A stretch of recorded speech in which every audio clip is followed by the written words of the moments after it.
Hey folks, I'm Private Hudson, and this is Bedlam. Bedlam came out in early access on Steam on August 2014 and was officially released on October 2015. Bedlam is a first-person shooter that is a video game tie-in to Christopher Brookmyre's book of the same name. In Bedlam, you play as Heather Quinn, a scientist working for the medical technology company called Neurosphere. She spent much of her teenage years on video games using the alias Athena. One day she volunteers as a test subject for the company's new brain scanning technology. Next thing she knows is that she's stuck in a video game. I'm not from here. I don't give a fetid slug's foreskin where you're from. I'm not passing you through until you've saluted your superior officer. Come on, flex those fingers. And I don't want to see a half-hearted attempt at a salute. I want to really feel it. Oh fuck, I'm really sorry. I didn't mean to... Decontamination complete. Her goal is to escape and get back to the real world. Heather occasionally makes contact with other people who are trapped just as she is, and they try to help her out. However, every lead she follows simply takes her to another video game world. Bedlam is a nostalgia trip, as most of the game references 90s PC shooters. The first few levels take place in a fictional game called Starfire, but we all know that this is based on Quake 2. Heather's character is Starfire's version of Strogs, which here are called Growlix.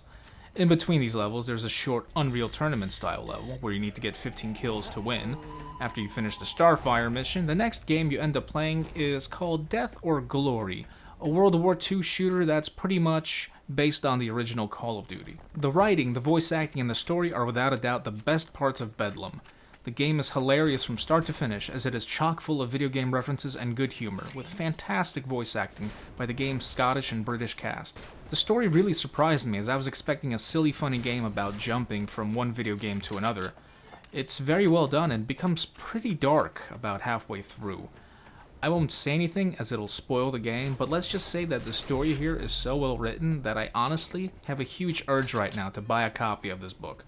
Unfortunately, the rest of Bedlam isn't all that great. Guns lack punch, the hit detection is at times wonky, especially with the shotgun, which itself is a pretty terrible weapon here. And the melee attack is laughably bad. It doesn't even look like the hit connects, the enemy just falls over. Combat is frustrating because the enemies pretty much have aimbots. Bedlam likes to throw lots of enemies at you, which is perfectly fine, but the issue here is that they hardly ever miss their shots. It's not that bad in the first few levels, but it becomes apparent once you hit the World War II section. In those levels, you're generally walking down a street with the buildings to your right and your left being full of Nazi snipers who never miss their fucking shots. This forces you to go into each 3-story building and clear every single room. While you're doing this, you're still getting pelted by enemies in the building right across from you, through the windows. So once you're done murdering everyone in the building you're currently in, you're forced to go all the way across the street and do the same thing. And even once you're done with that, you'll still be getting shot through the windows by soldiers on the ground that you can't even fucking see. The level design is pretty terrible throughout the entire game. Each level's pretty much the same assets and buildings copy-pasted over and over and over again. So these World War II levels consist of walking down streets, getting pelted by snipers in the buildings next to you. The interior of these buildings are all exactly the same, down to the enemy placement. It's such lazy design. I was on the verge of quitting this game here. Spending an hour going through the exact same 3-story building over and over and over again to kill Nazis with fucking X-ray vision is not my idea of a good time. Literally, the entire World War II section of this game was me getting shot by enemies that I couldn't fucking see. Oh, it gets worse later on. Further into Bedlam, you're in some sort of game that looks reminiscent of either the original Tribes or PlanetSide. Here they decide to introduce Cloaked Enemies. These guys have laser-powered sniper rifles, and the only time they decloak is when they shoot you, and holy fuck does it hurt. One bullet takes away 1/4 of your HP. There's one part of the level where the objective is to survive an enemy onslaught. Enemies are constantly spawning and charging at you. There's at least a dozen of these cloaked assholes, and they never fucking miss. It was one of the most frustrating things I've ever experienced in a shooter, and the only way I managed to get past it is by memorizing where the health and armor pickups spawn, and quick saving every time I touched one. I managed to kill off all the regular enemies, and only these fucking snipers were left. And even with just them left, it was a hassle as they would decloak one after another, shooting me as I'm trying to kill the first guy that just decloaked. On the bright side, unlike most modern shitty shooters, Bedlam doesn't have regenerating health, nor a 2-weapon limit. It uses health and armor pickups.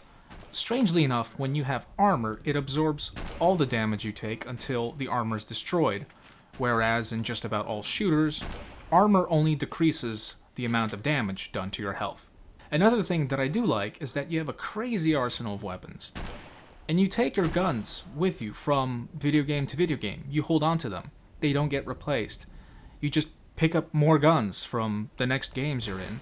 For example, you start with the laser pistol in the Quake 2 section. Once you hit the World War II section, you still have the laser pistol, but you also pick a World War II era pistol. By the end of the game, you have around 3 pistols, 2 shotguns, 2 sniper rifles, a crossbow, a minigun, a rocket launcher, and so much more. You won't find ammo for the weapons that are not part of the game you're currently in, but most levels have a semi-secret sort of glitch that you can enter. There you may find some emails briefly describing the game's backstory, some really old memes like all your base or belong to us. That thing is fucking ancient. And lastly, ammunition for the guns that are out of place. I also like how the graphical fidelity changes depending on what era of gaming you're in. I thought it was a nice touch. I hate to say it, but Bedlam just doesn't feel finished, which is very strange as it was in early access for over a year. I've talked so much shit about the World War II part of this game, but I just can't stop as it is easily the worst thing about this game. There is no music. As a matter of fact, there isn't any music for half this game. There's little to no radio chatter in the World War II section with other people who are stuck just like you, so it's a very lonely and boring experience. The Nazi corpses are bugged, and you get stuck trying to walk through them.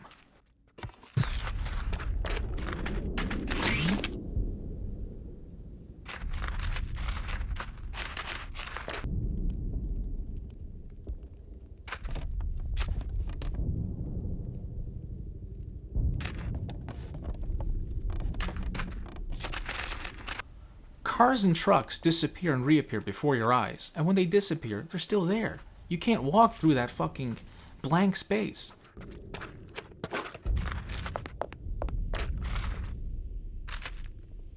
The boss in that section is a German tank that doesn't fucking move. I beat it by finding a spot on the map where he couldn't shoot me.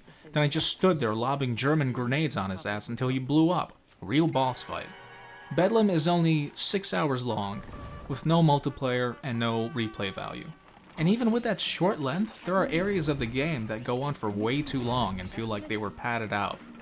The Unreal Tournament level, where to beat it you need to get 15 kills, it's pretty funny when it starts. It's a free-for-all deathmatch, and every time you kill someone, they start raging, calling you a hacker, and so on and so forth. It's pretty funny and is a somewhat accurate portrayal of online gaming, but it just goes on for way too long.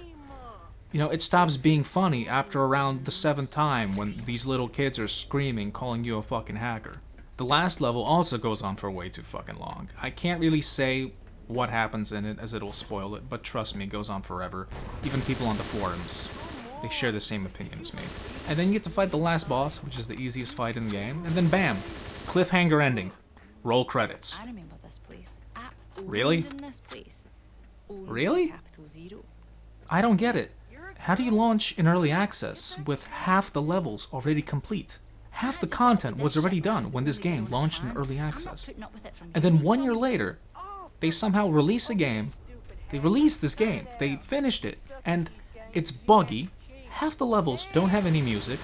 The AI is so fucking frustratingly cheap.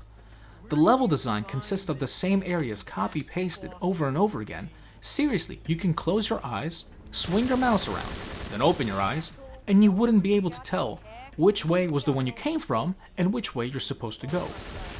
How do you pull that off and then decide to pad out the worst parts of the game to hit a pathetic 6-hour completion mark with a cliffhanger ending and decide to call it a day? What were they doing during that 1 year of development? I really don't understand. Bedlam has a unique concept, a wonderful story, fantastic humor, and amazing voice acting. But to experience all of that, you have to put up with awful design decisions, bugs, and a lot of frustration. Ultimately, I have to say that I enjoyed a good portion of Bedlam, but I find it difficult to recommend. If I see something or experience something special about a game, or something that just pulls me in and captivates me, then usually I'm willing to put up with the game's flaws and play it to the end, even though I know that the game itself isn't all that great.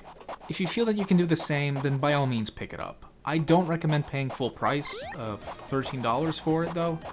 Wait for a sale or pick it up in like a bundle or something. Indie Gala sometimes has it on sale for $2. That's how I picked it up. Anyways, if you enjoyed this video, please like, comment, and subscribe. I'll see you folks next time.